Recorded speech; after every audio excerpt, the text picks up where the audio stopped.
Hey guys, welcome in to the first commitment impact video brought to you by Lopes Radio for our friend Dusty Stromer, the first commit of the portal cycle for the Lopes. Now, what are these videos going to be?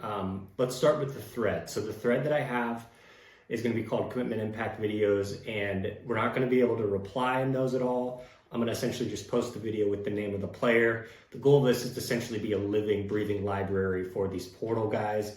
You can go back at any point throughout the summer as we get ready for the season, whatever that might be, and you can kind of refresh yourself on who is Dusty Stromer, where does he come from.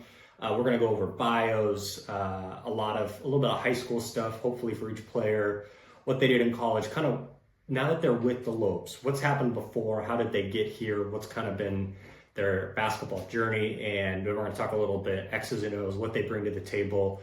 I'm going to also say how I see them fitting in. Now, I want to be honest, when I say see them fitting in, it's not going to always be just like rainbows. This guy does this well and he's going to, take over the world. I'm going to just give like an honest assessment on those. And so obviously, that's why we're posting them just to the Discord. But I think it is good for you guys to try to get an idea of what I think I see in these players, what they can be for the Lopes. That way you just get a feel for what they still need to do in the portal. So first one is going to be for our friend Dusty Stromer, and really exciting. Broke last night. The first commit for the Lopes. So Dusty is a 6'6", 200-pound guard. He's out of Sherman Oaks, California, Southern California. Played at Notre Dame Prep out there, one of the big kind of high school powers in Southern California. If you remember, he blew up in that one summer, and I can't remember which summer it was. This would have been kind of right after COVID, where his balls life stuff started kind of going crazy. Obviously, the legendary flow, and he really blew up. He ended up finishing high school as a top 50 recruit on the 247 composite, so that includes all the different recruiting rankings. And again, he played against so much top talent. This was in his class alone, just in California, that he would have played. So Jared McCain, who's obviously in the NBA, Aiden Holloway, who's actually now at Bama and really good guard, Bronny James, who you're obviously familiar with, Mikey Williams, you're probably familiar with, story for another day, Yves Missy, which I hope I said that right. He's actually in the NBA. He's kind of balling a little bit for the Pelicans, I believe. He's been fantastic. So a lot of talent. And just to give you an idea of the pedigree where this guy comes from, really, really good pipeline out there in Southern California, really high-level basketball. So he then, I'm going to take a sip of my coffee here. Master's almost around the corner, so only one mug we can have here. He did sign with the Zags, went up to Spokane, ton of promise, really exciting recruit for them. Never really pieced it together, and Gonzaga's tough because they're just so different than a lot of places, right? You have to be ready to go right away. And if you're not, there's no real hey, we're going to put you in the wings and develop you, wait this one out. You just kind of got to be ready to go right away.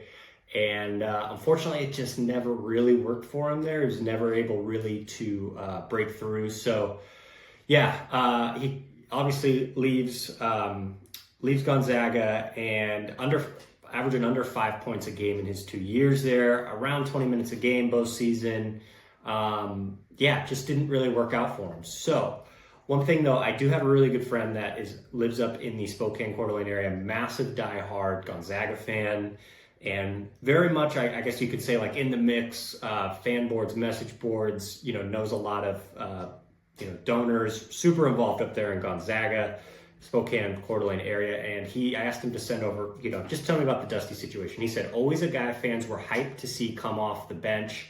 A guy that really resonated with the fan base. He decreased in playing time from his freshman year to his sophomore year, which was a bummer. But in my opinion, for his play, the stats didn't quite say it all. He's a smart player with a ton of upside. He's a guy that would come in and do little things, play solid defense, get rebounds, make smart decisions, even block the occasional shot. First half of the season this last year, he was a huge asset, getting playing time. But in about February, his playing time started decreasing quite a bit, just as kind of rotations got tightened, natural during the season. So it wasn't a massive surprise that he entered the portal. From the comments he's seen on Zag teammates, from his IG post at fans, it sounds like there's going to be a few new GCU fans keeping an eye on him as he heads over to Phoenix. So he said, the split was expected, totally amicable. not like one of those weird bad blood situations, and kind of both are going in a separate direction and probably going to be better for it. So definitely not a bad leave from Gonzaga, which is good to know. But before we get into who he is as a player, also cool thing about him, again, Southern California, the pipeline, he's really well connected, really well known, knows a lot of big recruits, a lot of guys across the nation. And so he just has a lot of eyeballs, and that's going to be really good for GCU basketball, bringing additional, general college basketball fans in, fans from other fan bases, especially on the West Coast, Southern California. He's going to have teammates. He's going to have guys who played AAU with all these little connections. And to have a guy that well connected is a really big deal. And, probably the best market for college basketball talent, to be college basketball talent, obviously west of the Mississippi. So really big deal to get him in the program and kind of the exposure he is going to bring. He's a scoring guard. So, getting into the X's and O's, there's kind of no way around it. Now, I know the immediate counter is going to say, well, he didn't do an efficient job at scoring at Gonzaga, so how can he be a scoring guard? That's just who he is. If he were to grow and become that player, that's just who he would become. He can shoot the three, although he's just an average three-point shooter on a kind of smaller volume for the Zags. So lots of improvement there. His jumper looks great, I would say, and it looks like, I don't know what it was, why he wasn't able to kind of translate that to the college game. We'll see. But I think a lot of opportunity for him there to get closer to 40% than the 35 that he's been at. So another thing I like about him is he's not going to dominate the ball. So I would say this might be my favorite thing about him is he's not a guy who's going to come in and say, I need the basketball, I need to dribble it for 20 seconds and then get a shot up. No one else is going to touch it. He's a guy who wants to play off ball and to kind of score and be effective. He doesn't need the ball. And those guys are super important in the way basketball is played today. I think one thing we saw this last year with this version of GCU this last year, again, there could be iso ball at times, a little clunky, hero ball.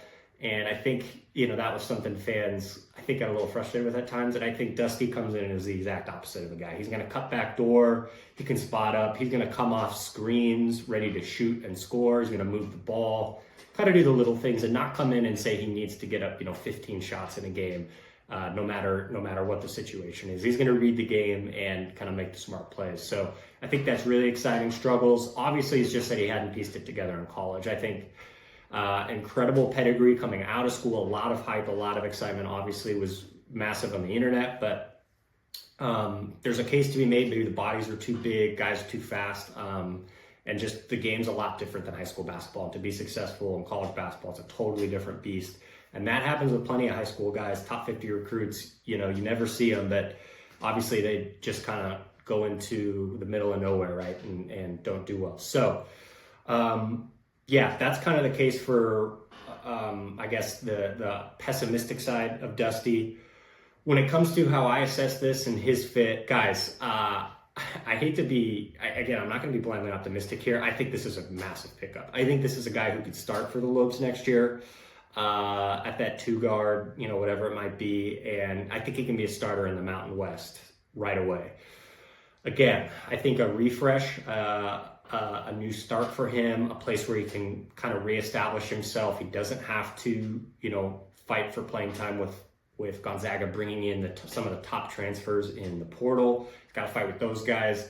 I think just this could be a restart for him that could be really good and really, really beneficial for the Lopes. I think you're buying him at an interesting time and getting him in and the opportunity for him to really grow. I think especially if they're able to keep him for that final season after this season, I think you could be looking at a really, really special player, potentially a guy you could kind of build your offense around potentially if he meets some of the check marks you want to see. So that's it, guys. Again, Lopes get Dusty, massive, massive tone setter, I think, for the portal. Talked about the exposure he brings to GCU, not just in the short term for the portal, for the long term for recruiting, for future portal, for potentially looking at guys in high school. It's really, really important. And on top of that, he's really good in between the lines. And I think, again, there's been the struggles. You can point that out. Totally honest assessment there. That's super fair. But I think this is a guy who's looking for a restart, a refresh, and GCU is the perfect place for that. And he comes from a ton of pedigree. So really excited for Dusty, and we'll see how he fits alongside some of the other portal commits coming in. So that's it for now. Cheers.